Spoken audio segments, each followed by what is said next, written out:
If you've ever been in a situation where you're constantly doubting yourself, you're doing the absolute most, working so hard, but you don't ever feel like you're getting enough. You don't feel like you're getting to that goal or that feeling that you're chasing.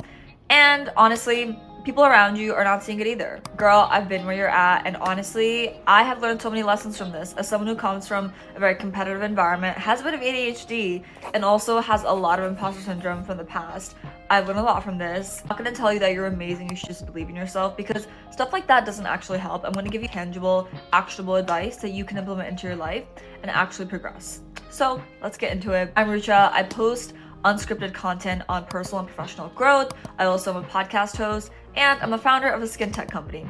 That being said, let's cut the bullshit and let's get right into it. First thing I want you to do is normalize the fear that you're having of failing, because at the root of everything you're experiencing, not being enough, not achieving your goals, you are in a way holding yourself back because you're so scared that you're not going to achieve the goal that you want, that you keep on putting so much work, burning yourself out, working super late hours on things that maybe aren't moving the needle. And when you do that, you're just reinforcing that you have to work so hard, be in so much pain to get to your goal. The truth is, when you're doing something new, it's okay to be scared. I want you to know that we're not gonna sit here and be like, you need to eliminate the fear of failure, because as human beings, your brain is always trying to protect you from the unknown. So a new level of success is unknown, even if it's good. So your brain is protecting you from that, and you're gonna be scared. You're gonna, what if I'm not good enough? But once you normalize that and just realize that everyone goes through it, you're literally a person. It's not normal to be this like happy 24/7 person that always believes in themselves and never is scared of anything. Miley Cyrus herself said it. Legends get scared too. I'm scared right now. But the difference is we do it anyway. When you're doing something that's hard, people might doubt you. People might look at you and be like, girl, what are you doing? And that's their problem. That's not your problem. One thing that really helps me is writing love letters to myself. I did this a lot when I first graduated from college. I was so burned out from engineering school, and I would make those when you open this, when you're feeling like this sort of letters to myself, just reading those and writing those, I would literally feel this like positive spark inside of me. And even if you don't agree or believe in the things that you are writing, I want you to write these letters from the form of, say a friend was going through, say when you're feeling sad, what would you say to your friend when they're going through that? Like the same thing, do that for yourself. When you write out like a few letters, and even just like that practice of writing positive things about yourself, reading those over and over actually does help long term in being kinder to yourself, because you're not going to be function out of a place of self-hatred. Next thing is creating playlists depending on what sort of task you're doing. So I have a playlist for my work. I have a playlist for when I get up in the morning. This one especially is the most important, because what you're exposed to, the vibe that you start off your day with, is so important. Like, I know everyone says this, but it actually is very true. I think that when I start off my day with really hype Nicki Minaj, like Doja Cat, like very just like positive music, my day just ends up being a lot better, because I'm starting off with a walk, I feel good, I feel energized, and diving into that first work task or whatever I have going on in that day with joy. I'll link my own playlist here so you guys can check out what I have going on, but definitely take some time to learn what is actually something that you will work well with. Like in the mornings, if you're someone that maybe just wants to listen to lo-fi music, that's totally fine too. I had a roommate in college and she would listen to that in the morning, and it made her mind feel so peaceful, and that worked for her. So figure out what works for you and comment below letting me know what that is, because I'm super curious to know what's working for everyone, and maybe I can try a different routine too. Next thing, I want you to put affirmations, like, or just like reminders that you physically need around your room. One of my favorite creators, Shania, does this. I don't know if I hope I'm saying her name right. Please, girl, if you're watching this, I'm sorry. There's someone that's struggling a lot with waking up and feeling like you can actually achieve your goals. You're a business owner, and you're like, oh my god, like sales aren't doing well this month. How am I gonna keep going? Put a reminder that says you have to act like the version of yourself that you haven't reached yet. I literally have a lock screen on my phone right now, because one of my goals in this next couple months is to hit 1 million subscribers on YouTube. But basically seeing that every single day just reminds me that like I can get there. Another tool is writing out in a journal. I think it's genuinely helped me so much. When you journal, literally write out things that you just naturally are feeling. Even if it's the most like unhinged, cringy, horrible thought you're having, write it down, because once it's out, like you can process it.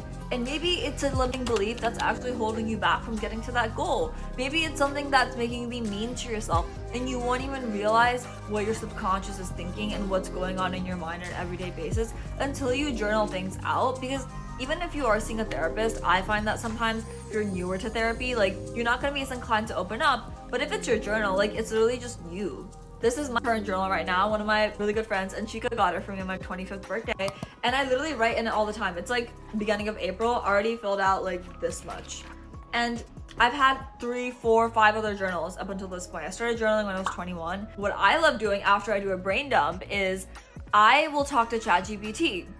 We love AI, and I will read out what I brain dump to ChatGPT, and I'll be like, identify the limiting beliefs or ways that you think that I can be nicer to myself in this brain dump. And it'll literally tell you. I think it's something that's really helped me in identifying so many of my limiting beliefs, because I know people say just read the journal. It's a lot of work to read through my messy, scribbly handwriting, so I'll just say it to chat. I realized I had a really big fear of thinking about what people from high school would think of my YouTube channel, of actually expressing my thoughts, because I lost a whole friend group while I was in high school.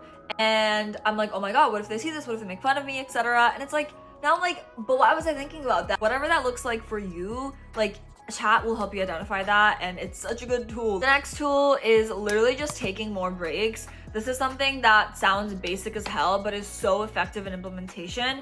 Taking breaks in between your work blocks, and I mean an actual break. I don't mean sitting there and thinking about work, especially if you're really ambitious. You're probably like, oh my god, when am I gonna get there? When am I gonna have this, etc. You maybe would rather die than not achieve your goal. But I want you to literally go outside and take a break. Like, go outside, sip on your favorite matcha or tea, or like have an actual brain break when your brain is in rest, because you'd be surprised how much more you're able to do from a place of like flow and happiness when you are well rested in your brain. And from that, having 2 or 3 friends that you can always turn to when you're having moments of self-doubt is so important, because sometimes you are so hard on yourself and your friends can actually see how far you've come. So you need that external support to tell you, hey, you're actually doing really well, and I see how far you're going. I think you're building something great. I think you're gonna be so successful. I think you're gonna get the job. I think you're gonna get the business going. And you just need to hear that from someone who loves you and has known you, because that validation is gonna mean a lot. It doesn't mean that it's more important than your own, but we need connection, we need support, guys. Like, start actually letting yourself be loved by people that want to be there for you and remind you about how amazing you are, because people will do that. If you have the right people, then people will do that for you. And you'd be surprised how much you don't really need to work in silence and alone and go through all this by yourself. Like, I used to think that, but it's just not true. And if you don't have those friends right now, literally post about what you're up to on your Instagram story. Start building out an audience, like, or join a community. There's so many different ways for you to meet people who are like this. If you're building a business, there's countless business communities. And wanting to get a dream job, join groups with people who are interested in that, or people who are just interested in like fun things. There's a festival that I was gonna go to, but I wasn't able to recently. It was like cheese tasting, and I think that's so cool and so fun, and it's also not work related, so it gives your brain that break and you meet people who are just excited and interesting, because let's be honest, a boring person doesn't go to a cheese festival. The last chapter, I just want to say that at the root of it, imposter syndrome and not feeling good enough, in addition to that fear of failure, is not trusting yourself. You don't trust yourself in the fact that you will be able to get to where you want to go. That's why you're hating on yourself. And what can really help is leaning into those natural feelings that you have. Sometimes your intuition is the strongest indicator of where you're going and if you're on the right path. Jay Sean himself said it recently on a podcast episode that he was literally in med school and had a feeling of intuition that, oh, I'm not supposed to be here. I really want to be a pop star. Drops out of med school, gets signed by a record label. And I know that's a really crazy story to think about, but every single successful person that I've seen, their story, they always mention intuition. And clearly you're someone that has really big goals, gotta act like the girl you want to be. She knows that it's important to trust her intuition in order to get where she wants to go. And your intuition is just literally your natural feelings. You don't have to do anything. You already have it. You're already enough. Once you just stop trying to fix everything that's wrong with you or making yourself enough, like, that's your intuition, that instinct feeling that's quiet that you have. Because fear of failure, or just fear in general, is loud. So when you have intense feelings, that's usually not intuition. But if it's like a quiet, like, this feels right, that's usually intuition. And the more you lean into that, the more easily you'll be able to trust yourself and realize, yeah, I got me, and that's the only thing that matters. And then when you have moments when you're feeling really scared, I feel like this trust of intuition and having that self-trust helps so much. I know for me, it's helped me be so much more confident, even on moments where I'm supposed to be really scared and feeling totally bogged down. Like, I don't feel like that as much because I know I trust myself. I know I'm gonna figure it out. And I know that I can do hard things. So why are we worried? Why are we concerned? And that being said, thank you so much for watching. I hope you guys enjoyed this video. I hope you're able to learn from it actually, because this is something I've genuinely really struggled with, and only in the past year that I've learned to overcome it. And I wanted to share the lessons that I've learned from it because I haven't seen too many videos about this exact specific thing. And if you liked this video, make sure you give me a comment, make sure you subscribe, make sure you let me know what you liked and what you didn't like, and what kind of videos you want to see in the future, because I do want to make more videos like this, sharing my lessons and my experiences. And y'all know I'm obsessed with empowering women and helping you guys get to that Delulu level of confidence. Bye, I love you.